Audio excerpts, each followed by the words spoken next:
ሰላም ጤና ይስጥልኝ ውድ የጽጌ ማርያም ሚዲያ ቤተሰቦች እና በመላው ዓለም የምትገኙ ውድ የክርስቶስ ቤተሰቦች እንደምን አላችሁ? ሰላም እግዚአብሔር ለሁላችሁም ይሁን። ይህ የኦርቶዶክስ ተዋሕዶ መንፈሳዊ ትምህርት ወደ እናንተ የሚደርሰው ልዩ ፕሮግራም ሲሆን በመምህር ዘላለም ወንድሙ ድንገተኛ ዕረፍት መላውን ምዕመን በድንጋጤና በሐዘን ማዕበል ውስጥ ይገኛል። መምህር ዘላለም ወንድሙ በስብከታቸው የመንፈስ ምግብን የሚመግቡን ብቻ ሳይሆኑ በኑሯቸው ወንጌልን ተርጉመው ያሳዩን ቤተክርስቲያናችን ካፈራቻቸው የዘመናችን ሰዎች አንዱ ነበሩ። ለመምህር ዘላለም ክርስትና ንግግር ሳይሆን ተግባር፣ ስብከት ሳይሆን ሕይወት ነበረች።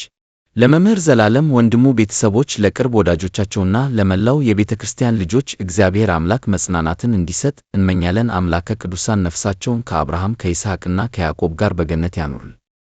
ማርያም ሐዘነ ልቡና ታቀልል ማርያም ሐዘነ ልቡና ታቀልል ሐዘነ ልቡና ሐዘነ ልቡና አሁንም እባካችሁ እናስተውል። ጊዜው አጭር ነው። ወጥቶ መግባት የለም፣ ተቀምጦ መነሳት የለም። እድሜያችን ከሸማኔ መወርወሪያ ይልቅ እየቸኮለ ነው። ከሚሮጥ ሰው ይልቅ እየፈጠነ ነው። አሁን ታይቶ ኋላ የሚጠፋ እንፋሎት ነው። የጠዋት ላይ ጤዛ ነው ሕይወታችን። ተሰባሪ ሸክላዎች ነን። የመስከረም የጥቅምት አደይ አበባዎች ነን። ዳር ላይ የለም፣ ታኅሳስ ላይ የለም። አሁን የለም አበባው፣ ጠውልጓል፣ ደርቋል፣ ረግፏል። የኛም ሕይወት እንደዚህ ነው። ሞት እደጃፋችን ላይ ነው ያለው። የምንሰማው አስደንጋጭ ነገር ነው በየቀኑ። ስለዚህ ሁል ጊዜ ተዘጋጅተን ልንኖር ያስፈልገናል። ራሳችንን ከሕይወት ምግብ ከቅዱስ ሥጋው ከሕይወት መጠጥ ከክቡር ደሙ ከልክለን ልንመላለስ አይገባንም። በተሰጠን ጊዜ ሃይማኖታችን አጽንተን ምግባራችንን አቅንተን ለንስሐ የሚገባ ፍሬ አፍርተን እንደ ቸርነት ነው እንጂ እንደ በደላችን አይሁን ብለን በተሰበረ ልብ በተዋረደ መንፈስ በትሕትና ሆነን ወደ ሕይወት ምግብ ወደ ቅዱስ ሥጋው ወደ ሕይወት መጠጥ ወደ ክቡር ደሙ እንቅረብ። ያን ጊዜ አምላካችን የዘላለምን ሕይወት ያድለናል። ሥጋው ደሙን እየተቀበልን ያለነውን አምላካችን እግዚአብሔር እስከ መጨረሻ ቅታ ድረስ ያጽናን። ከቅዱስ ሥጋው ከክቡር ደሙ ርቀን ያለነውን እግዚአብሔር በሰጠን ዕድሜ ለንስሐ ያብቃን። ነዋ በግኡ ለእግዚአብሔር፣ የእግዚአብሔር በግ እነሆ። የዮሐንስ ወንጌል ምዕራፍ 1 ቁጥር 29 ሁላችን ከውድቀታችን ተነስተን ከርኩሰታችን ተቀድሰን ወደ አባቶቻችን ወደ ካህናት ቀርበን ኃጢአታችን ሁሉ ተናዘን ቅዱስ ሥጋውን በልተን ክቡር ደሙን ጠጥተን መንግሥቱን እንድንወርስ ስሙን እንድንቀድስ ኃያሉ እግዚአብሔር አምላካችን ይርዳን። እግዚአብሔር አምላካችን በቸርነቱ የሁላችንንም መጨረሻችንን ያሳምርልን። ማርያም ሐዘነ ልቡና ታቀልል መምህር ዘላለም ወንድሙ በሥጋ አተነዋል። ሙሉ ሕይወቱ ስለ ክርስቶስና ስለ ወንጌል ሳይሰስት የሰጠ 365ቱንም ቀን ዘላለምን የምታገኙት በአውደ ምሕረት ላይና በአገልግሎት ብቻ ነው። መምህር ዘላለም ባህታዊ ነው፣ ብቸኛ ነው፣ የከተማ መናኝ ነው። ሕይወት ሳያምረው ቤት ሳይሰራ ጎጆ ሳይቀልስ ስለ ወንጌልና ስለ ቤተ ክርስቲያን ብቻ በሀገር ውስጥ ከሀገር ውጭ በየክፍለ ሀገሩ ክርስቶስ ስለሰጠው የወንጌል አደራነት የኖረ ታታሪ እጅግ ብርቱ የሆነ የወንጌል ሰው ነበረ። ኦርቶዶክሳውያን መቼም በዘላለም ትምህርት ልቡን ያላቀና መንፈሱን ያላረጋጋ ሃይማኖቱን ያልወደደ ማኅተቡን ያላጠበቀ አንድም ሰው የለም። አብሶ በዘጠናዎቹ ያለን ለኛ በሃይማኖታችን እንድንበረታና እንድንጸና ያደረገን በተሐድሶ እንቅስቃሴ ውስጥ ከፊት ሆኖ በሃይማኖታችን እንድንጸና እንድንቆይ እንድንከርም ያደረገን ዘላለም ወንድሙ ዛሬ ይህንን ብርቱ ይህንን መልካም ሰው ቤተ ክርስቲያን እኛም አጥተናል። ወንድማችን ቤት አላማረ፣ መኪና አላሰኘ፣ በፍጹም ቅንነት ያለ ምንም እንከን ዘላለም ይህን ባያደርገው እንኳን ሲባል ሰምቼ የማላቀ እጅግ ትሁትና የሰበከውን ወንጌል የኖርክ ያገለገልከውን የምትመስል መምህራችን ነህ። መምህር ዘላለም እናመሰግናለን። የወደድከው ያገለገልከው ክርስቶስ ኢየሱስ በሰማይ ቅድስት የሆነቿን ነፍስን ይረከብልን። ወንድማችን እንወድሃለን፣ እናከብርሃለን። አንተ የሰበክላት የኖርክላት አንዲቱ ሃይማኖት ቅድስት ኦርቶዶክስ ቤተክርስቲያን በወንጌል ባፈራሃቸው ልጆች ትቀጥላለች። መምህር ዘላለም ወንድሙ በሥጋ ረፍት ተለይቶናል። እግዚአብሔር አምላክ ለእኛ ምስኪን ወላጅ እናቱ መጽናናትን፣ ለወንድሞቹ ለእህቶቹ ለቤተሰቦቹ መጽናናትን ያድርልን። ለቤተ ክርስቲያንን መጽናናት ይመላት። ነፍስ ይማር እያላችሁ ጻፉልን። ከዚህ በመቀጠል የአብይ ጾም አራተኛ ሳምንት የሆነው መጻጉዕ በመባል ሲታወቅ ታሪኩ በሊቃውንት አንደበት ሲገለጽ ምን ይመስላል? አብረን እንከታተለው። አራተኛው የአብይ ጾም ሳምንት መጻጉዕ ይሰኛል። በዚህ ሳምንት ጌታችን ኢየሱስ ክርስቶስ ድውያንን መፈወሱ፣ ዕውራንን ማብራቱን የሚያወሳ መዝሙር ይዘመራል። ጌታ ለበሽተኞች ያደረገው ታሪክም ይወሳበታል። መጻጉዕ በኢየሩሳሌም በበጎች በር አጠገብ ባለች የበሽተኞች መጠመቂያ ስፍራ ለ38 ዓመት ከአልጋ መውረድ የተሳነው በደዌ የደቀቀ አቅም ያጣ በሽተኛ ነበር። ጌታችን ግን ተነስ፣ አልጋህን ተሸክመህ ሂድ አለው። ተነሳ። 38 ዓመት የተሸከመችውን አልጋ ተሸከማት። እንደ አዲስ ተፈጥሮ ሆነ፣ ከበሽታው ዳነ።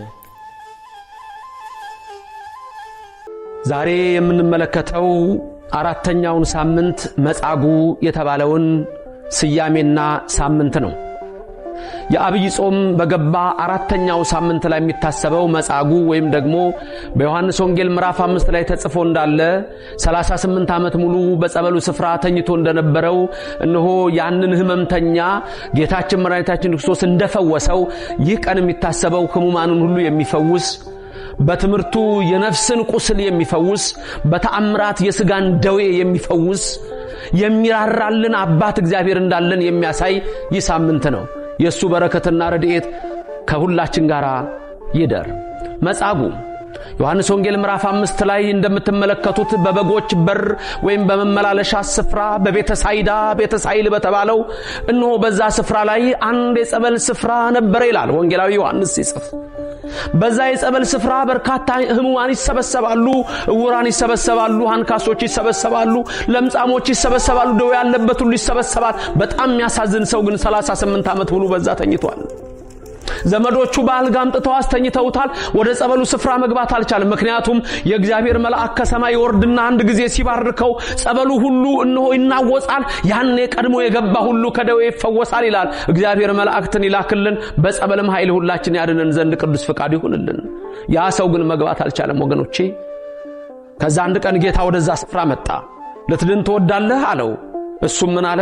ሰው የለኝም እንጂ አለ። ብዙ ጊዜ በሰዎች የሚመኩ ሰዎች አሉ። በሰው የሚታመን ሰው አለ። በሰው ከመታመን በእግዚአብሔር መታመን ይሻላል። ሲያየው ጌታ የ30 ዓመት ጎልማሳ ነው። አብሮት ሰው አለ። ነገ ጠዋት መልአኩ ወርዶ ውሃውን ሲያናውጸው አንዱን ያዝልኝና ሂድና ይሄን ነገ ጠዋት አምጥተህ አጥምቀው ከዛ በኋላ ወደ ጸበሉ አስገባው ይድናል ይለኛል ብሎ አስቧል። ሰው የለኝም አለ። ጌታችን ኢየሱስ ክርስቶስ በጸበልም ያድናል፣ በቃሉም ያድናል። ክብርና ምስጋና ለስም አጠራሩ ይድረሰውና ሰው የለኝም አትበል፣ ተነስ አልጋህን ተሸከም አለው። 38 ዓመት ሙሉ የተኛው ሰው አልጋውን ተሸክሞ ሄደ፣ ተፈወሰ። ክብርና ምስጋና ለእግዚአብሔር ይድረሰው። ይህን ሳምንት አባቶቻችን ሲወስኑ እነ ቅዱስ ያሬድ ይህን ቀን ሲያስቡት አባቶቻችን በዚህ ቀን እኛም ዛሬ መጻጉዕ ብለን ስናስብ ከማናቸውም ደዌ እንድን ዘንድ ነው። በዚህ ሰዓት ይህን ቃል የምትሰሙ የተለያየ ህመም፣ የተለያየ ደዌ፣ የተለያየ ስቃይ፣ የተለያየ ፈተና ያለባችሁ እግዚአብሔር ሁሉን ማድረግ ይችላል። እግዚአብሔር ድንቅ አምላክ ነው። አንዳንድ ጊዜ ከልባችን ክፋት የተነሳ አንዳንዴ ነገሮች ሊረዝሙብን ይችሉ ይሆናል። ወይም ደግሞ እግዚአብሔር ምክንያት ይኖረዋል። ጊዜ ገቢር ለእግዚአብሔር የሚያድንበት ቀን አለው፣ የሚፈውስበት ቀን አለው። ስለዚህ እግዚአብሔር ዛሬ ከማናቸውም ደዌ እንዲያድነን ከልባችን ከሱ ጋር እንገናኝ። ሌላውን ነገር አስቡ።